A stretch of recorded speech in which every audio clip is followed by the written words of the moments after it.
हाँ आई, थोड़ा आज लेट हो गया। एक्चुअली काम थोड़ा ज्यादा है, मैं जल्दी खत्म करके आती हूँ।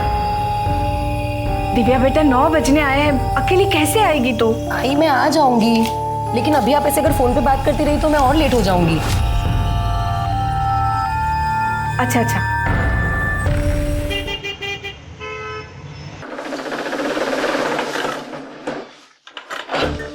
मधु, हाँ दीदी। आज लेट हो गया ना, हाँ और काम भी खत्म नहीं हुआ। हाँ दीदी, पर कल थोड़ा जल्दी आकर कर लेंगे। चलो चलो अभी जाओ, दादा आप भी जाओ, कल सुबह देखेंगे, ठीक है? गुड नाइट दीदी। Good night.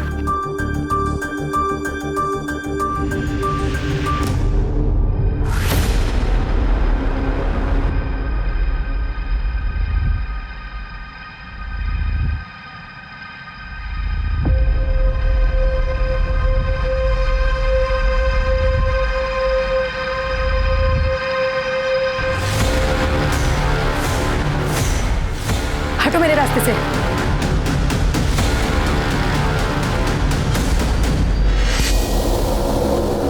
इतनी जल्दी में कहाँ जा रही? आज मौका मिला है। छोड़ो मुझे।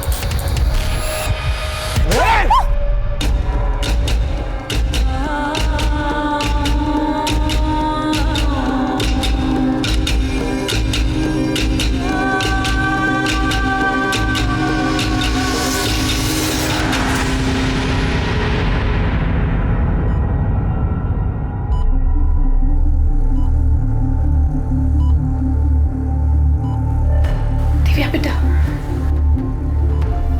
दिव्या, दिव्या बेटा,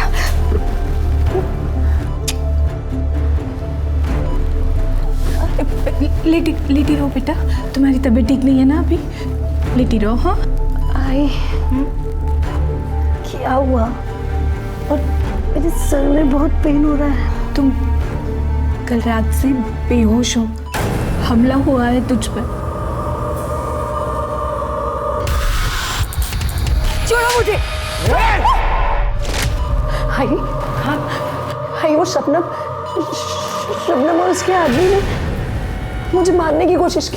पुलिस ने उनको पकड़ा क्या? शांत, हाय वो मुझे मार देंगे। शांत हो जाओ बेटा, शांत हो जाओ। हाँ? अभी तुम्हारी तबीयत ठीक नहीं है ना? ठीक हो जाओ, फिर बात करेंगे। अब रोक ही रही हो? जब मैंने कहा था ये दुकान का तमाशा बंद करके इसकी शादी के लिए लड़का देखते हैं, जब तो माँ बेटी ने एक नहीं सुनी मेरी। अब नतीजा सामने है, भुगतो। सर, ये हॉस्पिटल है, आपका घर नहीं है। जब घर जाएंगे तभी कोसिएगा अपनी बेटी को, अभी उसे आराम की जरूरत है। प्लीज आप उसे आराम करने दीजिए।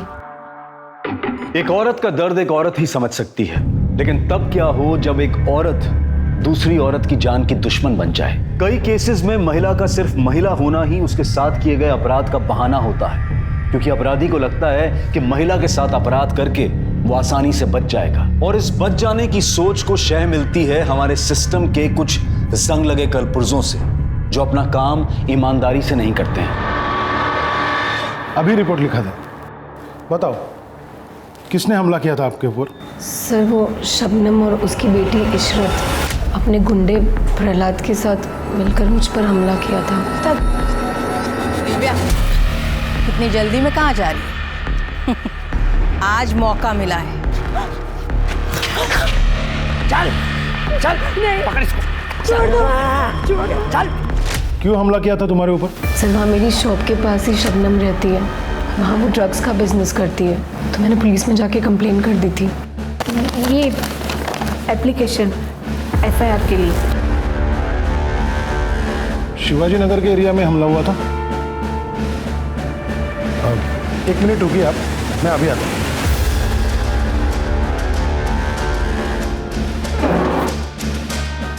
गिरफ्तार कर लो इसे। अरे ये क्या कर रहे हैं आप? मेरी बेटी को गिरफ्तार क्यों कर रहे हैं? उसने क्या किया है? हाँ? आपके बेटी के खिलाफ शबनम और इशरत के ऊपर जानलेवा हमला करने के साथ साथ शांति भंग और दंगा भड़काने की कोशिश की FIR दर्ज है। हम तो पिछले हफ्ते से इसे ढूंढ रहे हैं।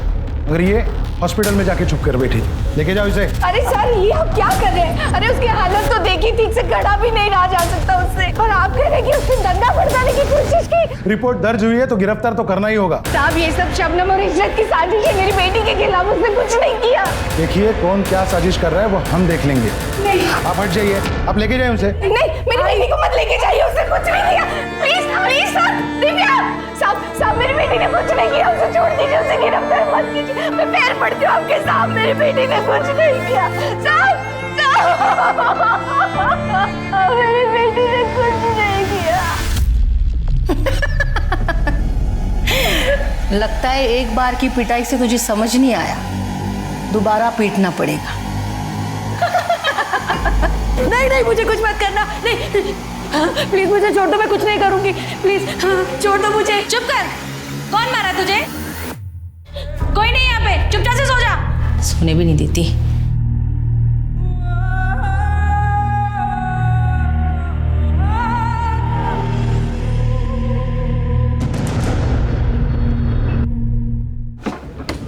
सर मैं जरा खाना खा रहा हूँ, बाद में आइए।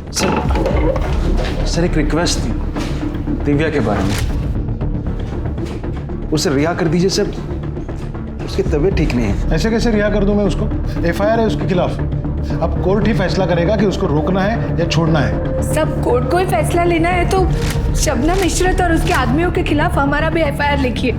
हमारी बेटी पे हमला करवाया उसने। चलो मान लिया, कर ली मैंने एफआईआर दर्ज, शबनम और उसकी बेटी को अरेस्ट भी करा लिया। मगर जब कोर्ट मुझसे पूछेगी तो क्या कहूंगा मैं?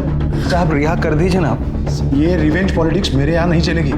आप चली जाइए। साहब मेरी बेटी को बुखार है, उसकी तबीयत भी ठीक नहीं है। देखिए आप जाइए, खाना खाने दीजिए मुझे।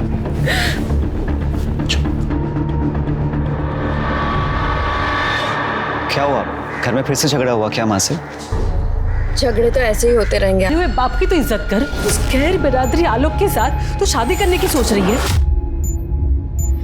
अच्छा, आलोक से शादी करूंगी तो पापा की इज्जत कम हो जाएगी, और इस प्रतीक से शादी करूंगी तो इज्जत बढ़ जाएगी क्या? माँ आप साफ साफ क्यों नहीं कहती हो कि प्रतीक से शादी करने में आप ही का फायदा है? क्यों? पैसे मिलेंगे ना आपको। तो क्या गलत सोच रही है तेरी माँ? शादी होने वाली है हमारी। शादी के लिए मैंने नहीं बोला तुम्हें। कान खोल के सुन लेनी थी, तुझे प्रतीक से शादी करनी ही पड़ेगी, चाहे कुछ भी हो जाए।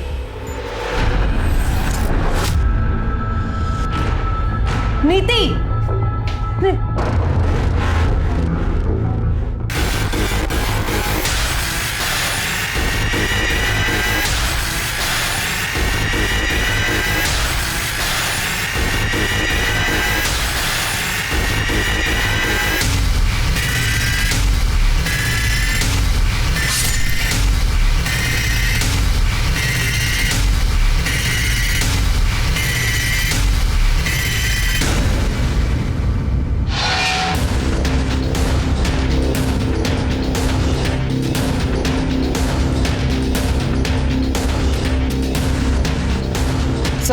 चलो ऑटो चलो।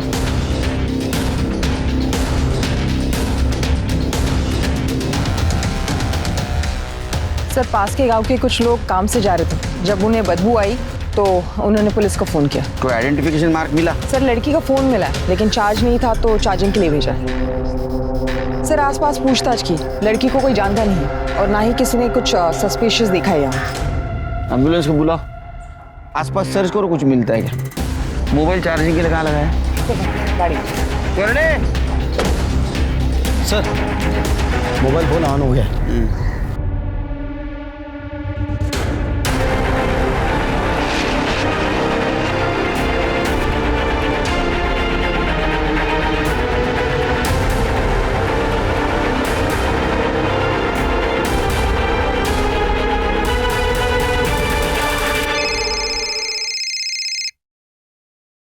हेलो नीति।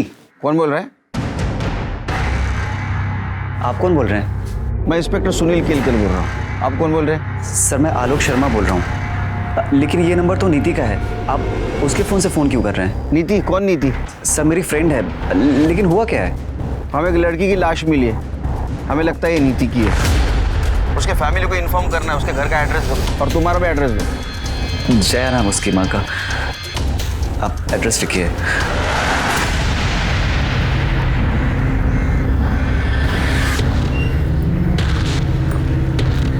ईश्वर जी, पुलिस तो हमारी बात ही नहीं सुन रही है। सब अब आप ही कुछ कीजिए ना।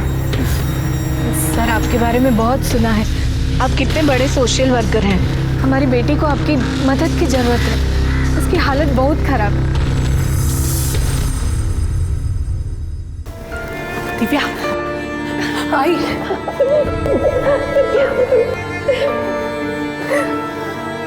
तो ठीक है ना? हाँ? अब बुखार भी नहीं है। हाय हाय, ये कौन है? कहीं से शबनम ने तो नहीं भेजा है मुझे मारने के लिए? नहीं बेटा नहीं। देखो बेटा, मुझे यहाँ किसी ने नहीं भेजा है, मैं तुम्हारी मदद करने के लिए आया हूँ। बेटा ये ईश्वर जी हैं, हमारी मदद करने आए हैं, तुम्हें जेल से बाहर निकालने। दिव्या बेटा, मेरी बात ध्यान से सुनो। अगर तुम मुझे फिर से एक बार बता सको कि क्या हुआ था उस रात, तो मैं ज्यादा अच्छे से तुम्हारे केस को समझ पाऊंगा। सर, शिवाजी नगर में मेरी बुटीक है और वहीं मेरी दुकान के पास शबनम रहती है अपनी बेटी इशरत के साथ। यहीं से वो लोग ड्रग्स का बिजनेस करती है और उनके गुंडे आए दिन मेरे दुकान पर आए कस्टमर्स को छेड़ते रहते हैं। एक्सक्यूज मी, क्या आप विंटर कपड़े बनाती हैं? यस मैम, आइए। आप बोले तो थोड़ी गर्मी ट्रांसफर कर दूं आपके पास? अरे मैडम का काम गर्मी से नहीं चलेगा, गर्मी मिटाने वाले से चलेगा, और उसमें तो मैं एक्सपर्ट हूँ। अरे अरे अरे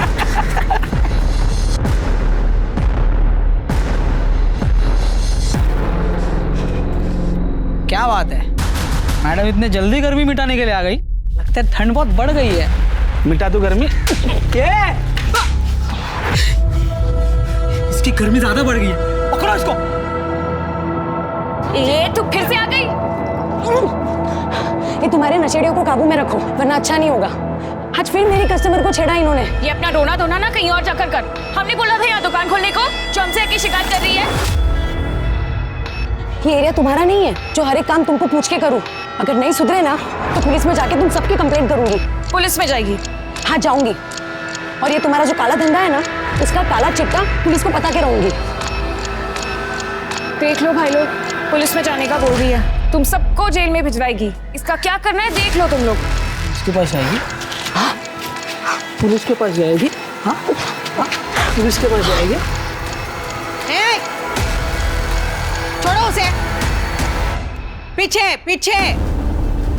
और तू आज आई तो आई, आज के बाद इधर दिखना भी मत। हर बार तुझे बचाने नहीं आऊंगी मैं। चल यहाँ से। किसी तरह से मैं भागी वहां से। मुझे अपनी दुकान को बचाना था, इसलिए मैंने जाके पुलिस में कंप्लेन की। पुलिस भी पूछताछ का बहाना करके वहां से लौट आई। फिर मुझे सबक सिखाने के लिए शबनम ने उसकी बेटी इशरत और प्रहलाद के साथ मिलकर मुझ पर अटैक करवाया। आज मौका मिला है, इसका नतीजा बहुत बुरा होगा। मेरे खिलाफ झूठा केस दर्ज करवाया उन लोगों ने, ताकि मैं टूट जाऊं, अपनी जुबान बंद रखूं, उनके बारे में किसी को कुछ ना बताऊं। पुलिस भी इन सब में शामिल है। मैंने कुछ भी नहीं किया है, मैंने कुछ भी नहीं किया है, मैंने कुछ भी नहीं किया। करो मेरी वो झूठ बोल रही है।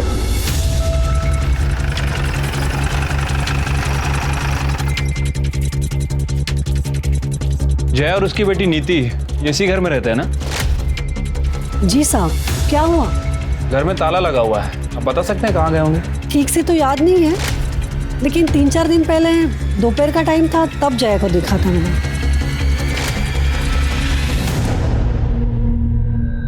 ईश्वरचंद जी, हम हमारा काम पूरी ईमानदारी के साथ कर रहे हैं। अब दिव्या की फैमिली उसके लिए बेल नहीं करा पा रही, तो इसमें पुलिस की क्या गलती है? देखिए, आपको भी पता है कानून का अपना एक प्रोसीजर होता है, सब कुछ उसके अनुसार ही हो रहा है। अब इन लोगों ने दिव्या पर केस रजिस्टर कराया था, तो हमें तो उसे अरेस्ट करना ही होगा। वो सब तो मैं जानता हूँ इंस्पेक्टर साहब, और प्रोसीजर भी मुझे पता है, मगर जिस कानून की आप बात कर रहे हैं उसी कानून के हिसाब से बताइए कि दंगे करने के लिए किसी एक औरत को ही आरोपी बनाकर जेल में कैसे भेजा जा सकता है, जबकि एक पार्टी जेल के अंदर है और दूसरी बाहर आजाद घूम रही है। और हाँ, आपने तो इन लोगों के खिलाफ कोई केस तक दर्ज नहीं करवाया। क्योंकि कोई केस था ही नहीं। हाँ, मैं मानती हूँ इशरत और दिव्या का झगड़ा हुआ था, लेकिन वैसे नहीं जैसे दिव्या ने आपको बताया।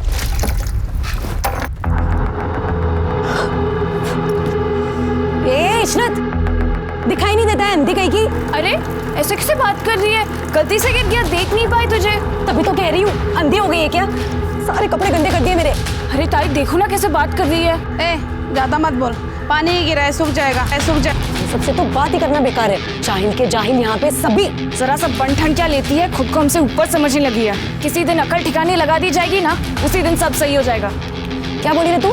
हाँ, तो अभी सिर कपड़े गंदे कर दिए। अब बता मुझे कैसा अकल ठिकाने लगा?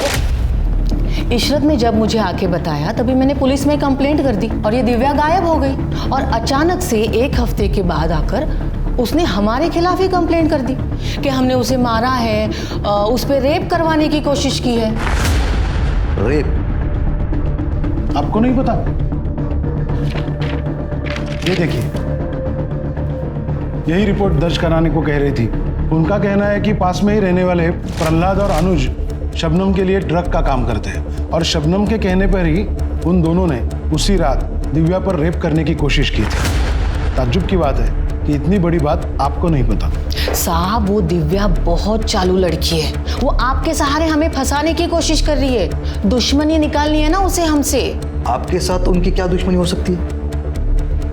1 महीने पहले उसकी दुकान में चोरी हुई थी।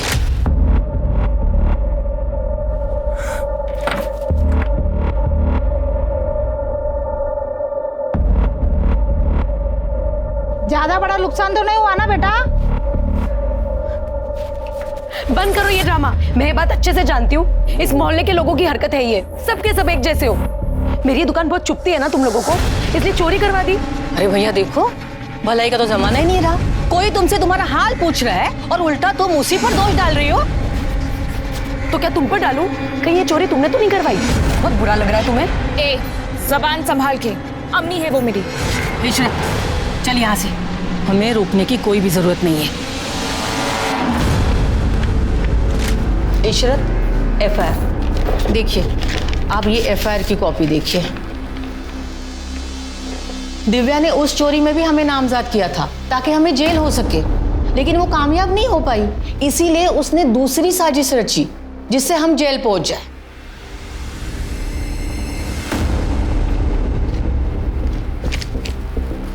साहब, हम चलते हैं।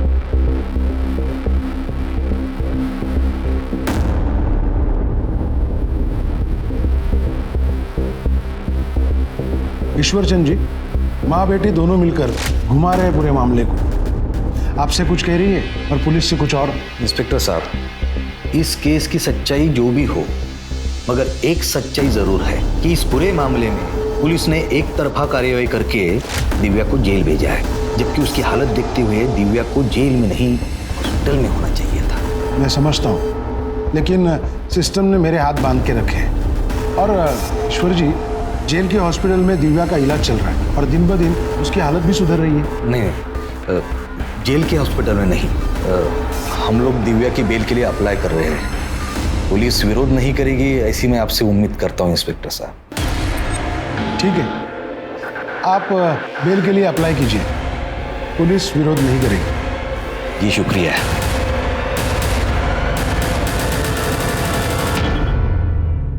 मतलब रेप नहीं हुआ था तुम्हारा, यही कह रही हो ना? जी सर। ये बात तुमने पुलिस को बताई और मुझे क्यों नहीं बताया? सर, सब कुछ इतना जल्दी जल्दी हुआ कि कुछ भी याद रखना मुश्किल हो रहा था। मुझे कुछ समझ में ही नहीं आ रहा था मेरे साथ क्या हो रहा है। शायद इसलिए मैं आपको बताना भूल गई, मगर ऐसा नहीं है कि उन्होंने रेप करने की कोशिश नहीं की। उस दिन वो प्रहलाद और अनुज, उन्होंने अपनी तरफ से पूरी कोशिश की। पुलिस में जाने का बहुत शौक है ना तुझे? अब जा पुलिस में रोने के लिए। आज जो तेरे साथ होगा ना, हमेशा याद रखेगी तू। प्लीज मुझे जाने दो, छोड़ दो मुझे, प्लीज बोलिए ना आप।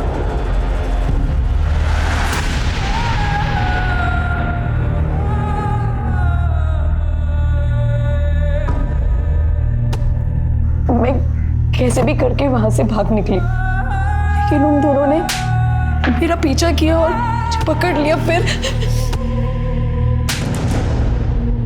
देखो दिव्या, मैं तुम्हारी मदद करना चाहता हूँ, मगर इसके लिए तुम्हें मुझे सब कुछ बताना होगा, वो भी सच सच और शुरू से। सर मैंने आपको सब कुछ बताया, वो सच ही है। नहीं, अभी पूरा सच नहीं बताया। शबनम के साथ जो तुम्हारी दुश्मनी है, जिसके खिलाफ तुमने चोरी की एफआईआर तक दर्ज करवाई थी। सर वो तो पुरानी बात थी, उसका इस सब से क्या लेना देना है? पुरानी बात होगी, पर शबनम तो कहती है कि तुम उससे अपनी दुश्मनी निकालना चाहती हो। सर वो झूठ बोल रही है। वो और उसके आदमी मुझे परेशान करते थे। मेरी दुकान में भी चोरी उन्होंने करवाई ताकि मैं दुकान बंद करके वहां से भाग जाऊं। लेकिन पुलिस की जांच में तो ऐसा कुछ नहीं निकला।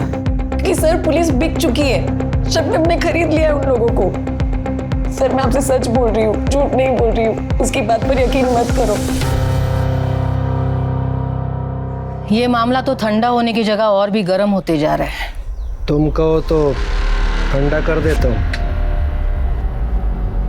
ये टाइम नहीं है इस चीज का। सर मैं नीति से प्यार करता था, ये बात सच है, लेकिन उसका मर्डर किसने किया, उसकी माँ कहाँ गई, मुझे इसके बारे में कुछ नहीं पता सर। तुम इतना अगर प्यार करते थे उससे तो 4 दिन से ना तो तुमने उसको कॉल किया ना तो उसका तुम्हें कॉल आया, ऐसा कैसा प्यार? सर पिछले 4 दिन से उसका फोन बंद आ रहा था। मैंने उसे कई बार फोन ट्राई किया, फिर मुझे लगा कि उसकी माँ ने फोन छीन लिया होगा लड़ाई झगड़े की वजह से। लड़ाई कौन सा? 4 दिन पहले मेरा झगड़ा हुआ था कुछ लोगों से। हटना जरा थोड़ा। देख नहीं रहा तुझे, बैठे हुए। भाई मुझे गाड़ी से सामान निकालना, आप उठ जाओ यहाँ से। और वैसे भी गाड़ी कोई बैठने की जगह नहीं है। तो तू ही बता कहाँ जाकर बैठे। अरे भाई यहाँ से चले जाओ, आप कहीं भी बैठो, मुझे क्या करना है? बड़ा एटीट्यूड है तुझमें, है? निकलना पड़ेगा। अरे पागल हो क्या? अरे लग जाएगा मुझे। मार साले को, पागल हो क्या? छोड़ो से, छोड़ो से। हेलो साले यहाँ हमारी गुंडाई चलती है, मैं गुंडा बनने की कोशिश मत करना, समझा? हेलो। नीति को लगा कि जिन लोगों ने मुझ पे हमला किया था उसकी माँ जया और प्रतीक के कहने पे किया था, ताकि हम दोनों एक दूसरे से मिल ना पाए। प्रतीक कौन है? सर जया उसकी माँ नीति की शादी प्रतीक से करवाना चाहती थी। नीति प्रतीक को पसंद नहीं करती थी। मेरी अलग कास्ट होने की वजह से उसकी माँ जया मुझे पसंद नहीं करती थी। इसी बात को लेकर उसकी माँ और नीति के बीच झगड़ा चल रहा था। नीति उस दिन मुझसे मिल के गई थी, बस उसके बाद से उसका फ़ोन बंद आ रहा था। ये जया कहाँ गई होगी पता है? सर मुझे कुछ नहीं पता है, लेकिन जया का गांव बनारस में है और नीति बोल रही थी कि उसकी माँ गांव जाने वाली थी।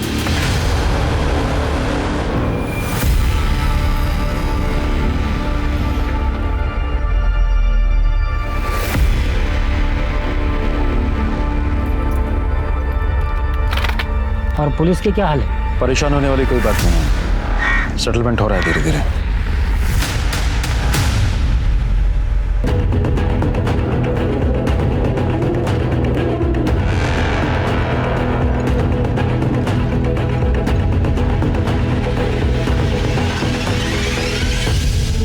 आप एक जिम्मेदार आदमी है ईश्वरचंद जी, और इसीलिए केस से जुड़ी हर एक बात मैंने आपको बताई थी, मगर आप तो मीडिया में चले गए। इंस्पेक्टर साहब, मैं मेरी जिम्मेदारी बखूबी जानता हूँ, इसीलिए मैंने प्रेस को भी वही बताया जो सच है, जो दिव्या के साथ हुआ है। और हाँ, किसी भी तरीके का कोई प्रोपेगेंडा नहीं है, बस न्याय की मांग है, उतनी आप पूरी कर दीजिए। आखिर यही तो काम है ना आपका, पीड़ितों को न्याय दिलाना।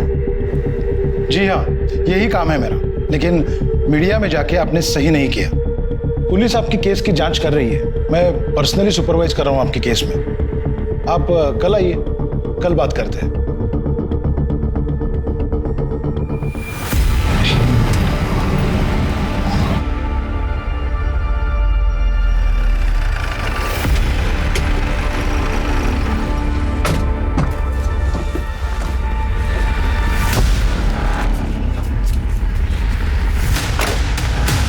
क्या सोचा था? तू मीडिया में जाएगी और हम जेल में सड़ते रहेंगे और तुम क्या करोगे? मजा मारोगे? हाँ?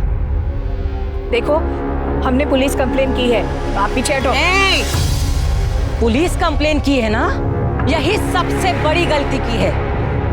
अब गलती की है तो हर्जाना तो भुगतना पड़ेगा। तैयार रहना।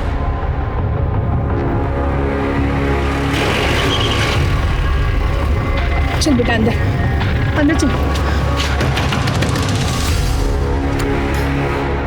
आजा बेटा। अंदर आजा।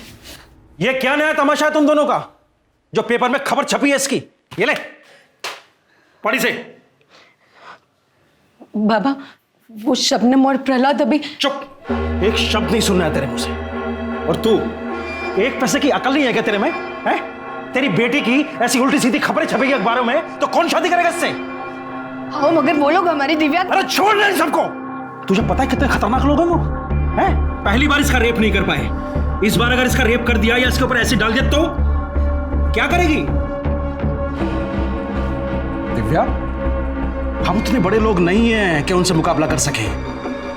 जो हुआ उसे भूल जाओ। नहीं भूल सकती बाबा, और ना ही मैं ये केस वापस लूंगी। भाई अब से आपको मेरे साथ आने की जरूरत नहीं है।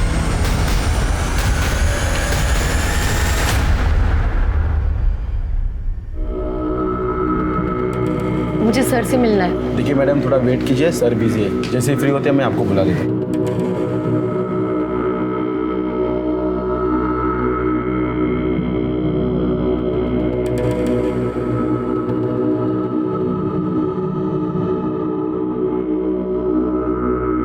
ठीक है, रुक जाके मुझे अरे तुम अभी तक यही बैठी हो?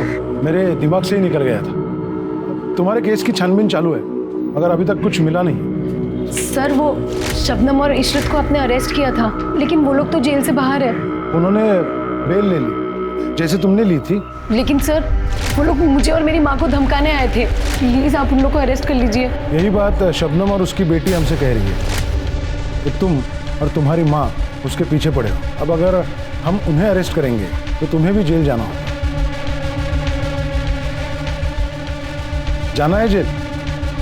ठीक है, कल आना। कल आराम से बैठ के बात करेंगे इस पर। बताइए क्यों बुलाया मुझे आपने? अरे वो पूछना था, नाश्ते में तू भुर्जी खाता है ऑमलेट खाता है? मतलब? नीति के मर्डर केस के बारे में बातचीत करनी तेरे से। तू शादी करने वाला था ना उसके साथ? शादी करने वाला था, ये तो नहीं है। उसे तो उस आलोक से शादी करनी थी, मुझसे तो बात भी नहीं करती थी। तो ऐसा तो नहीं इस बात की खुन्नस निकालने के लिए तूने और जय ने मिलकर उसका मर्डर कर दिया? अच्छा, तो कोई सबूत है आपके पास? आपको जब भी सबूत मिलेगा ना बुला लेना, आ जाऊंगा। सर क्या है? सर कितना बोल रहा है? एक रख के दूं क्या इसमें? 4 चम्मच शक्कर की चाय, दिमाग की बत्ती जला है।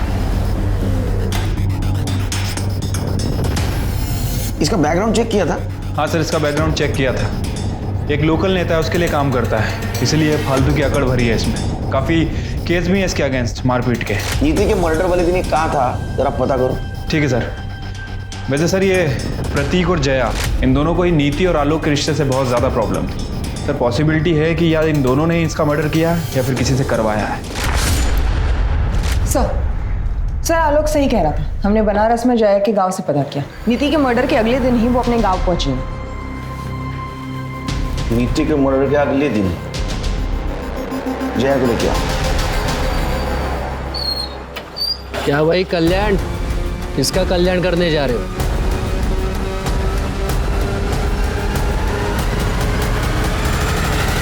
हाँ ठीक है, मैं बोलता हूँ बाद में। मैं करता हूँ तुम्हें बाद में। सॉरी, मैं भूल ही गया था कि आप यहाँ बैठी हो। तुम्हारे केस में एक लीड मिली है, एक्चुअली उसी की छानबीन चालू है। एक काम करना, तुम कल आना, कल तक कुछ और पता चल जाएगा। न्याय मिलने में देरी न्याय ना मिलने के बराबर है, और दिव्या के साथ भी ऐसा ही हो रहा था। न्याय की आस ने उसे एक ऐसे अंतहीन इंतजार के चक्रव्यूह में धकेल दिया जहां न्याय तो नहीं था, पर अगर था तो सिर्फ एक लंबा इंतजार और निराशा ही निराशा।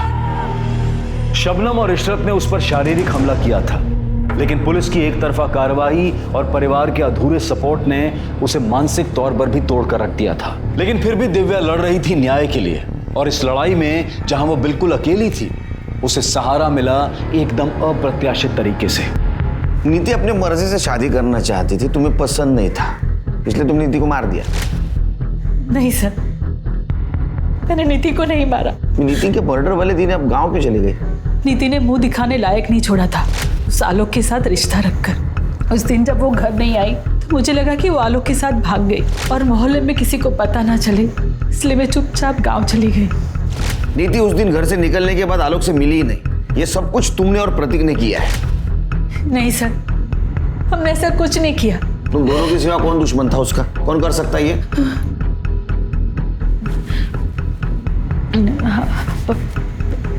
प्रहलाद। छोड़ो। पकड़। उठ।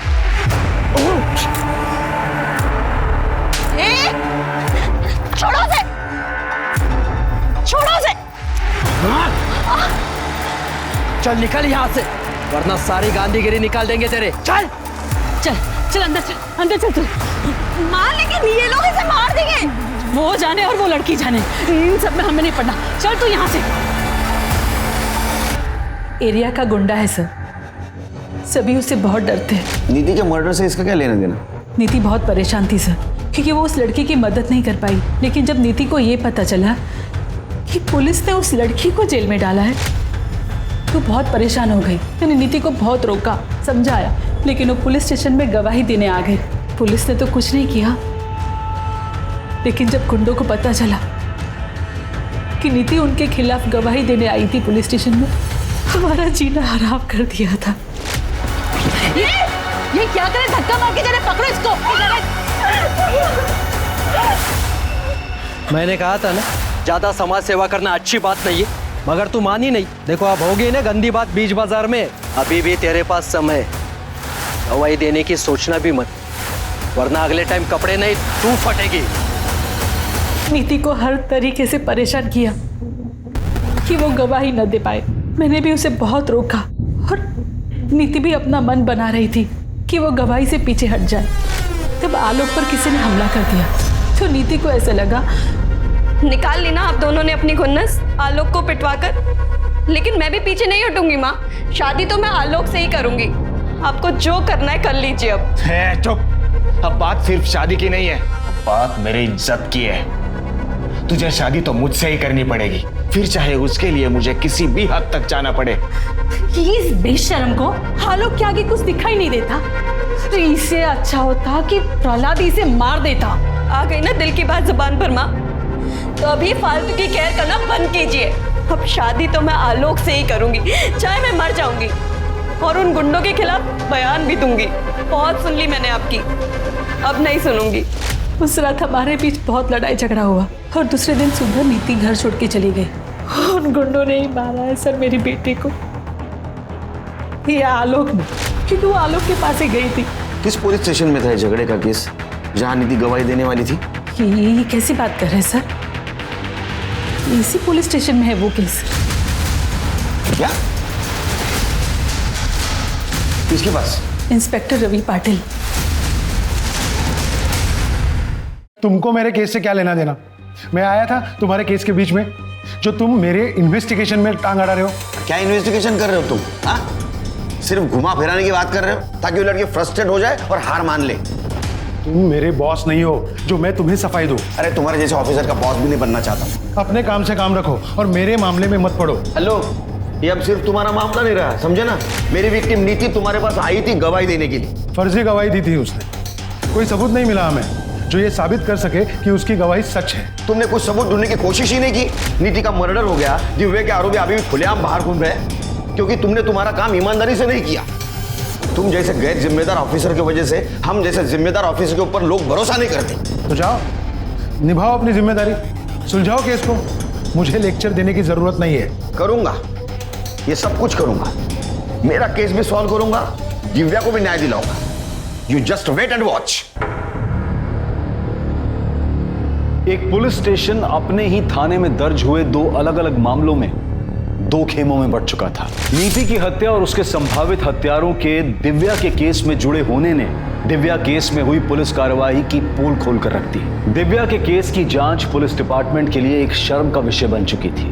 पुलिस डिपार्टमेंट ने तुरंत ही दिव्या केस के इंचार्ज पीआई रवि सरना को केस से हटा दिया और दिव्या के केस की जांच भी नीति केस के इंचार्ज पीआई सुनील केलकर को सौंप दी गई। दिव्या, अब तक तुम्हारे साथ जो कुछ भी हुआ बहुत गलत हुआ है, लेकिन हम तुम्हें न्याय दिलाएंगे। सिर्फ हमारी मदद करनी होगी तुम्हें इन्वेस्टिगेशन में। खिड़की।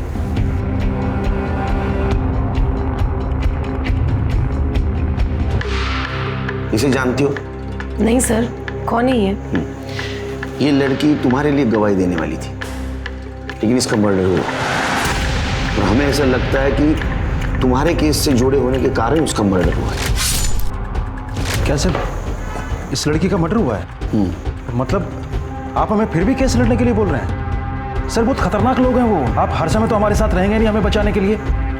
जाने दीजिए सर, हमें कोई केस वेस नहीं लड़ना है। अरे नहीं नहीं, चिंता करने की बिल्कुल कुछ जरूरत नहीं। हाँ? अब ये केस मेरे पास है, इसे कुछ नहीं होने दूंगा मैं। एक लंबी लड़ाई के बाद दिव्या को न्याय की उम्मीद दिखी थी, मगर किस्मत का खेल अभी खत्म नहीं हुआ था। और इस बार किस्मत उसके साथ जो खेल खेलने वाली थी वो दिव्या पर बहुत भारी पड़ने वाला था।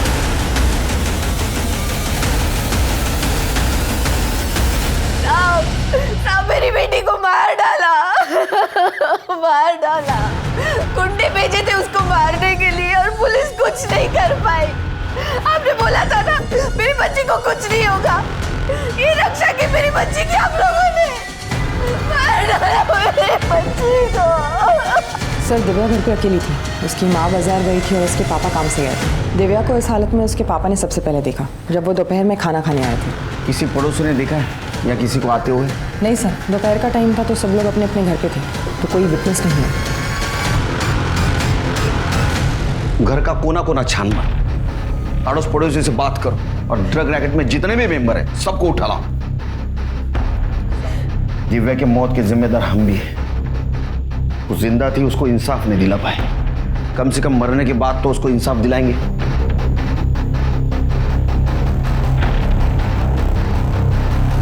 क्या बोले साहब, इन नशेड़ियों ने जीना आराम कर दिया। और वो दिव्या मैडम ने आवाज़ उठाई, क्या हुआ उसके साथ? हमें नहीं मरना ऐसी मौत।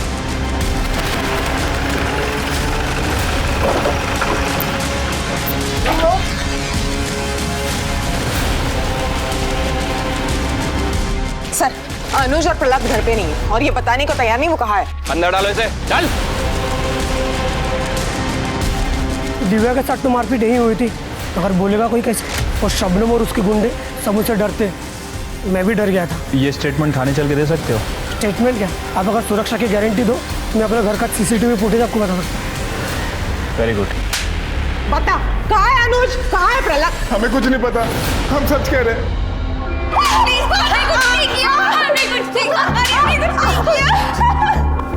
अरे तो पहले ही बता देना ना, मार खाने की जरूरत नहीं थी।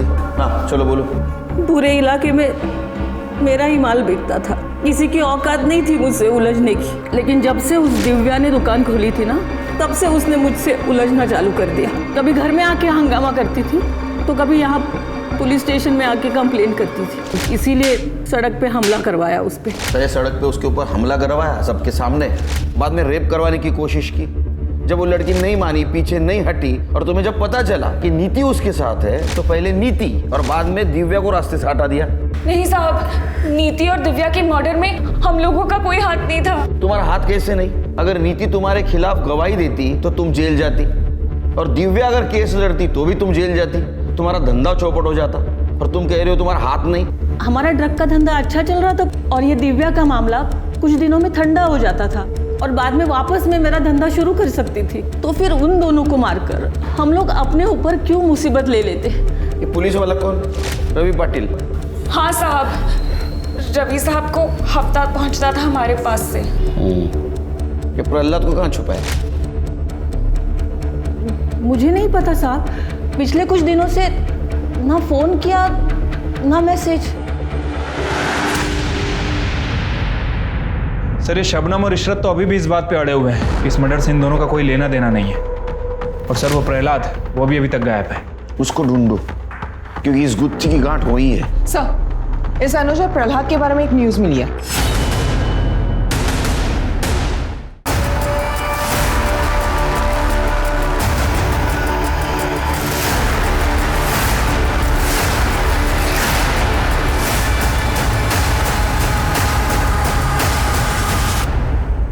सर ये गुत्थी तो सुलझने के बजाय और उलझती जा रही है। हाँ सर, ये प्रहलाद अपना प्राइम सस्पेक्ट था और इसी का मर्डर हो गया। सर मुझे लगता है कि यहाँ कोई पार्टी वगैरह चल रही थी और जो भी इन दोनों के साथ आया वो इन्हें जानता था। पहले इन लोगों ने शराब पी और फिर मौका देखकर इन्हें मार के निकल गया। नितिन, दिव्या, प्रहलाद और अनुज, इनका कनेक्शन किसी न किसी तरह से इस ड्रग रैकेट से ज़रूर है, क्योंकि पहले नितिन, बाद में दिव्या, अब ये दोनों। मतलब ये जो कातिल है ये अपने खिलाफ जितने भी सबूत है सब मिटाते जा रहा है। ये हत्याकांड की जड़ें इस ड्रग रैकेट से ज़रूर जुड़ी है। इसको खोदो, कातिल यही मिलेगा। हाँ तो शबनम अभी ये बता कि वो तीसरा आदमी कौन है, जिसे प्रहलाद अपना दोस्त समझता था लेकिन वो उसका दुश्मन निकला। सब मुझे क्या पता, वो काम करता था मेरे लिए, मैं घरवाली नहीं थी उसकी। मैडम, प्रहलाद तो अपनी गैंग का बॉस था, उसे कौन मार सकता है? ये बात तो मुझे भी नहीं समझ में आ रही है। क्या पता साहब कौन दोस्त था प्रहलाद का। वैसे भी इस काम में कौन दोस्त कब दुश्मन बन जाए कुछ कह ही नहीं सकते। साहब, आप शबनम के ग्रुप के ज़्यादातर लोगों को पकड़ चुके हैं, पर अगर आप रैकेट पे ही नजरें जमाए रखोगे तो बाहर कैसे दिखेगा? साफ साफ बोल, कहना क्या चाहता है? कहना यही चाहता हूँ साहब, शबनम के सप्लायर को पकड़िए, क्योंकि वो बाहर रहकर भी उसके अंदर ही काम कर रहा है कौन है शबनम का सप्लायर? साहब, उसको मैं डायरेक्ट नहीं जानता था, एक आदमी था हम दोनों के बीच में। प्रहलाद? नहीं साहब, वो प्रहलाद नहीं था। फिर कौन था?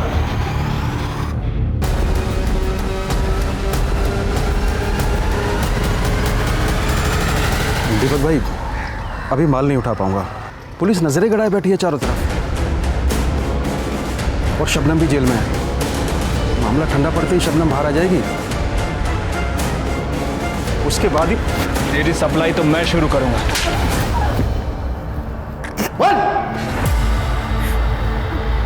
मुझे गांजा पीने की लत थी साहब, बाकी लोगों की तरह मैं भी शबनम से गांजा लेता था। क्या नल्ला माल है, करंट ही नहीं मारता, इससे बढ़िया माल तो दूसरी जगह मिलता है। कमीने, मेरे ठिये पर बैठकर मेरे ही माल की बुराई कर रहा है। तेरे को नहीं अच्छा लग रहा है ना, तो जा कहीं और जाके मार। चल, खाली पीली कस्टमर्स मत बिगाड़ मेरे। यहाँ नाराज क्यों हो रही हो? आप एकदम कड़क और सस्ता माल दिलवाऊंगा ना, एक आदमी को जानता हूँ मैं। आप एक बार माल लेकर तो देखो, 2 पैसे तुम भी कमाओगी और इसी बहाने 2 पैसे मैं भी कमा लूँगा। कल्याण के कहने पर मैंने माल मंगवाया दीपक से। माल में दम था और कल्याण मेरे लिए माल लाने लगा। सब कुछ ठीक चल रहा था साहब, जब तक दिव्या ने वो दुकान किराए पे नहीं ली थी। मैंने कई बहानों से उसकी दुकान बंद करवाने की कोशिश की, लेकिन उसने मेरी एक नहीं सुनी। उल्टा रोज कोई ना कोई समस्या खड़ी कर देती थी। वो खतरा हो गई थी धंधे के लिए, उसे सबक सिखाना जरूरी था, इसीलिए हमला करवाया उस पर। हमले के बाद हमें लगा कि जेल में जाके शांत हो जाएगी, लेकिन हमें पुलिस से ही पता चला नीति के बारे में। हमें नीति को गवाही देने से रोकना था। नीति के मरने के बाद दिव्या की कोई नहीं सुनता। मोहल्ले के लोग भी हमारे डर से चुप थे और पुलिस भी हमारी जेब में थी, लेकिन वो समाज सेवक ईश्वर आ गया बीच में और सारा मामला उलझ गया। इंस्पेक्टर रवि को सस्पेंड करवा दिया गया। हम सब खतरे में थे, इसलिए हमने सोचा कि ना रहेगा बांस और ना बजेगी बांसुरी। दिव्या को मार के हमारे रास्ते का एक कांटा तो हमने हटा दिया था, पर हमें पता था कि प्रहलाद का पकड़ा जाना हमारे लिए खतरा था, मगर जिंदा नहीं, क्योंकि नीति और दिव्या के खून का इल्जाम उस पर डालना आसान था। दोनों को मारकर हमने पुलिस को एक बड़ी साजिश की तरफ धकेलने की कोशिश की। और तुमने जो साजिश रची थी उसका पहिया घूमकर तुम्हारे पास ही आ गया दीपक के जरिए। अब छोड़ो जेल में। जिंदगी में चुनौतियां और रुकावटें तो आती ही रहती हैं, उनसे हम जूझते हैं, लड़ते हैं, थकते हैं, पर आखिर में जीत भी जाते हैं। इस सब में हर किसी का सबसे बड़ा सपोर्ट होता है उसका परिवार, जो हर कदम पर उसकी हौसला अफजाई करता है, उसे बढ़ावा देता है। लेकिन जिंदगी की ये लड़ाई तब और कठिन हो जाती है जब रुकावटें किसी अपने के द्वारा ही खड़ी की गई हैं। मगर सोचिए कि क्या समाज की जिम्मेदारी नहीं है कि वो शबनम जैसे अपराधियों को पनपने से रोके? याद रखें, क्राइम के खिलाफ आवाज ना उठाना भी एक तरह का क्राइम है। अब मैं अनूप सोनी आपसे विदा लेता हूं, फिर मुलाकात होगी क्राइम पेट्रोल सतर्क में एक और नए केस के साथ। तब तक अपना और अपने परिवार का ख्याल रखें, सुरक्षित रहें और देखते रहें क्राइम पेट्रोल सतर्क। जय हिंद।